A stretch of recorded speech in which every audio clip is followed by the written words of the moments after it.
É a primeira vez que o município consolida, num mapa único e numa legislação única, a questão das divisas de bairros no município. Inicialmente, a gente trabalhou com a delimitação dos bairros que culturalmente eles já existem. A gente fez uma pesquisa extensa nos bancos de dados de legislação. Algumas legislações de bairros, elas já existiam há algum tempo, elas davam conta da criação, da nomeação desses bairros, mas elas não especificavam qual que eram essas divisas, né? Onde que passariam essas linhas imaginárias dos limites. E em algumas legislações também, mais antigas, você tinha muito a questão de alguns pontos de referências que eles se perdiam no tempo. E isso acaba causando uma falta de comunicação entre os diversos setores da administração pública, sobreposição de algumas divisas, confusão na hora de decidir qual bairro que é qual. E a falta mesmo de precisão é um dos principais motivos que a gente usou para consolidar essa divisa final, esse desenho final dos bairros.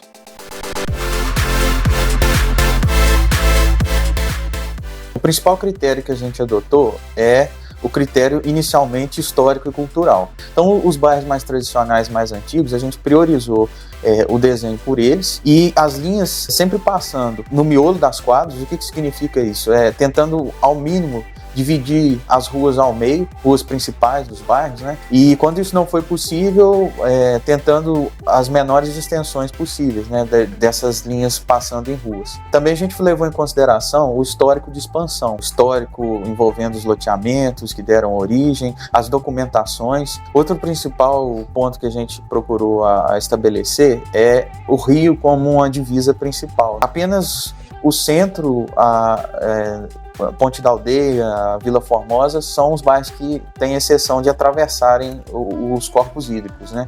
O centro, na verdade, ele tem essa particularidade envolvendo principalmente ali a região com a divisa da Petrínia, com o Coqueiro, pelos justamente os aspectos históricos que a gente considerou, aspectos de documentação, que são zonas tradicionalmente de conflito. Muitas documentações ou datam aquilo dali como centro ou colocam aquilo dali como os bairros do entorno. E justamente está aí a necessidade da lei estabelecer de um padrão único e tentar acabar com o máximo desses conflitos. Algumas regiões que apresentavam, por exemplo, uma grande tendência de haver um conflito é a divisa tríplice entre o Coqueiro, o Colina e o Catuaí, né, entendendo que são bairros que eles vão surgindo em épocas diferentes. O Coqueiro, inicialmente, ele já era desde os inícios do povoamento da cidade, ele já era um bairro consolidado, e a partir daí o bairro se expande para cima da Colina, né, onde vai gerar o bairro, inclusive, Colina, e depois o loteamento que deu origem ao Catuaí. Esses pontos agora eles estão bem delimitados, onde que começa, onde que termina. As divisas do Santa Terezinha, Santana, que também são ocupações que elas ocorreram de modo desordenado, né? Não houveram aprovação de loteamentos ou coisa do tipo, historicamente falando, mas elas são consolidadas atualmente, são núcleos urbanos consolidados. E, inclusive, também expandindo delimitações que já existiam, né? O próprio Engenho da Serra, ele tem uma lei de criação que ele determina um limite para a época, né, uma referência de uma propriedade.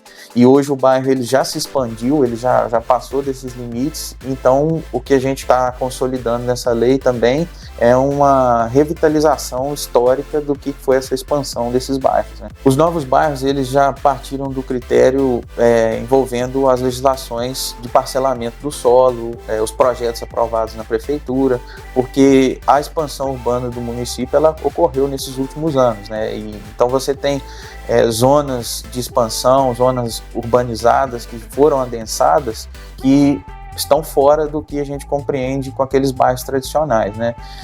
Você tem a criação de bairros também envolvendo esses loteamentos recentes que foram aprovados no município, e essas divisas, já, na verdade, elas já são estabelecidas de acordo com os projetos que foram aprovados na prefeitura, né? Então você teve a etapa de criação das divisas tradicionais, os bairros antigos, que eles existiam informalmente na subjetividade, eles foram colocados no campo do concreto agora, da coisa fisicamente possível de se estabelecer, onde são essas divisas, e esses bairros novos, eles já foram agregados nessa tendência de que essa lei, ela vai seguindo o futuro e vai dando continuidade ao processo, à metodologia, e vai replicando tudo que foi feito nessa etapa inicial para novas expansões que virão, para novos bairros, novos loteamentos que virão acontecer na cidade.